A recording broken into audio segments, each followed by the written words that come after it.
Hi guys, Tracy here with another layout using cat scrappiness goodies.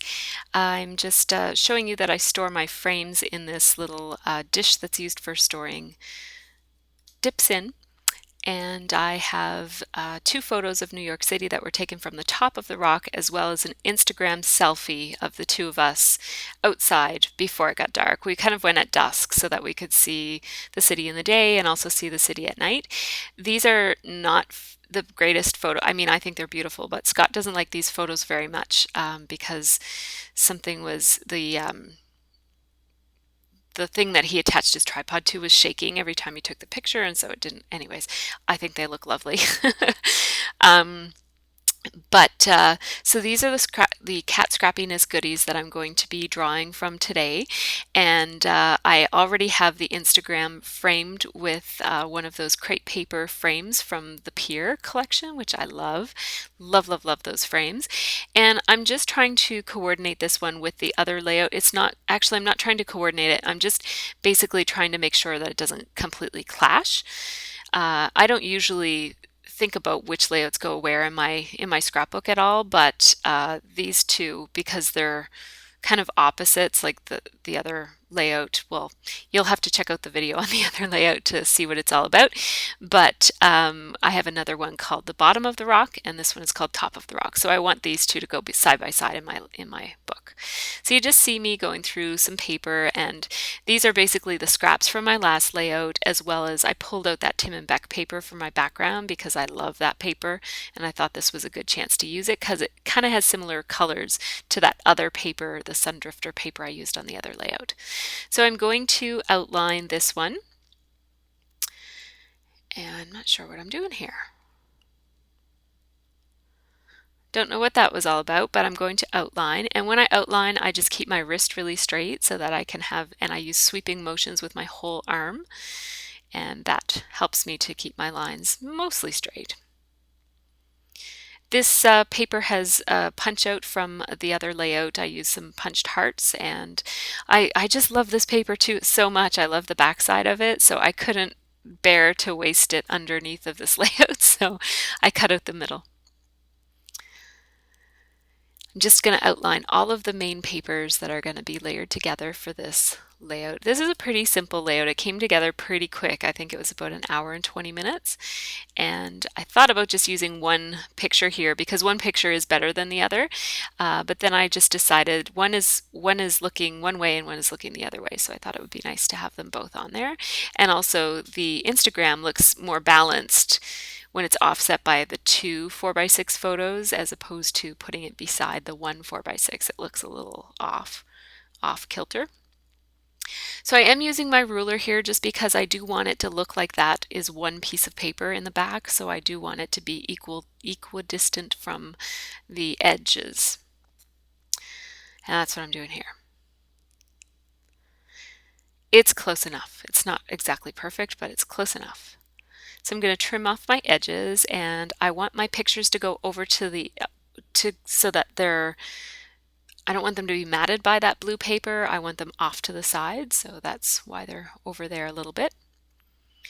That paper with the blue chevron is by Ellie's Studio, and the feather paper is from the Sundrifter collection from Studio Calico, and the blue paper, which has that beautiful orangey floral on the other side, is also from the Sundrifter collection. Just went to my thickers and grabbed a couple of black and a cork just because I know I'm going to be using cork. I really love this font. It's called Maple. And I think I'm the last person on earth to get these letters, but I love, love, love them. I bought 3 packages of them. So I've got them forever. I don't think I'll ever run out. I wanted to put rock in that heavier font, which is called Sketchbook. I'm just, those were not in its new package, so I was just repackaging them there. I wanted the word rock because rock is heavier, like it's a heavier item, and also it's on the bottom part of the layout, so I thought it would look good to have rock be in a different font, but I'm going to change my mind about that. So I'm using more of those white Kelly Perky letter stickers that made their way onto the other layout. Okay, I had placed that Instagram so it was off kilter to make it look kind of casual, like it was just placed there, but that was causing me some trouble lining up my title, so I detached it and put it down straight. Now I'm just adding this cityscape stamp. It is one of my all-time favorite stamps. It's from Studio Calico. It came in a kit though, so you can't buy it. And I'm just filling in because I stamped over 2 different layers of paper, so I just use a black marker to fill in the gap. And I'm gonna squeeze those skinny, tiny, tall letters in between the stamp and the photo, and then I'm going to have these Kelly Perky letter stickers go onto the photo itself. And I'm really liking how this looks, but I'm not loving how the word rock is just kind of like hanging off the edge there. See how it looks like it's kind of dangling? And now I don't have any place to put the camera, and I really want to put a cork camera on this one because it's about photography. Like we went up there so that Scott could take those pictures. So I'm going to put rock in the same maple font that top is in, and that gives me room to put my camera right beside it. So that solves that problem.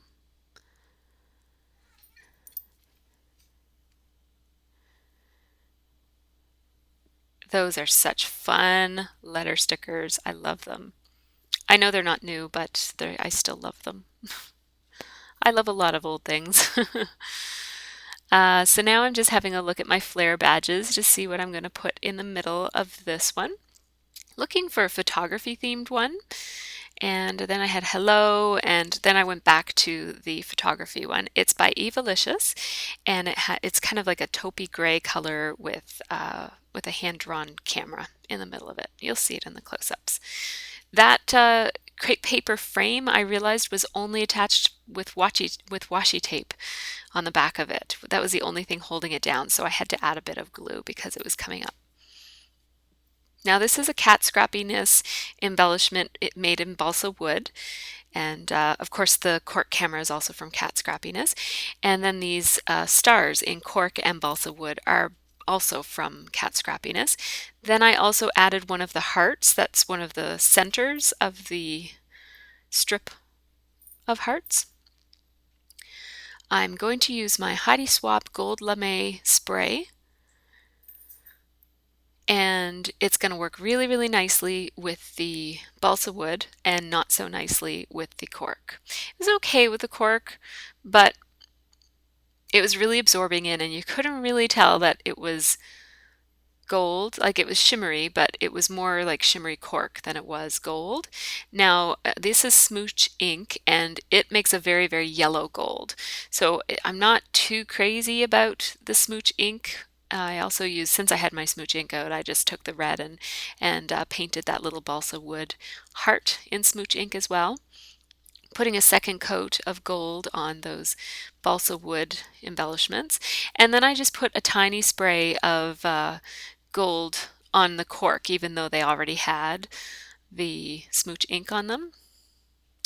Putting everything away, and I'm going to let those things dry on that paper. And I let them dry, and I just basically turned off the camera and did something else for a while. And now I'm gluing them all down with my Tombow Mono liquid adhesive. They're not quite dry. They took a long time to dry, but I was not very patient, so they're sort of dry. That's why I'm being so ginger with them.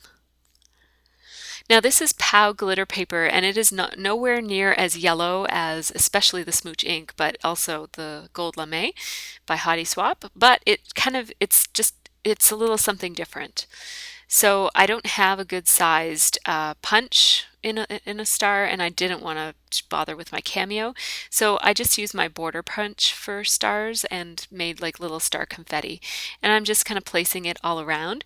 Then I also had some little gold stars that are almost like little sequins, and they came in a kit from a couple months ago, I think. So I had those on my desk, so I put those on there as well. And then I put some wood veneer stars as well. So there are a bunch of different kinds of stars. So there are gold star sequins, there's POW punched stars, there's cork stars from cat scrappiness, and there's balsa wood stars from cat scrappiness, and there's wood veneer stars from Studio Calico. Boy, that's a lot of stars. And I just kind of made them go kind of haphazardly along the left-hand side there. They don't stand out all that well from the background. There's sort of just a little detail that you kind of have to look for. I'm going to do my journaling right here in the bottom right-hand corner, just as a little block. And the paper gets more and more mottled as I go over to the right, and so some of the words over to the right weren't really standing out very well. So what I did was I went back and I went over some of the words, and I just decided to do it halfway, and it gives almost like an ombre look where the letters over to the right are quite a bit darker than the letters over to the left. And it's kind of, I don't know, I think it's cool. Maybe it's lazy, but it's also cool. So there's just a close-up that shows you how those stars look. It's definitely a variety of shades and shapes and materials, and that adds some interest. Put that little heart over the lens of the camera in the flare badge. Then there's those balsa wood hearts, and then that's my journaling that I just told you about. I used the same roller date stamp on this one that I used on the other layout, and I think that's about it. So you'll see some pictures now. Thanks so much for watching. Take care. Bye-bye.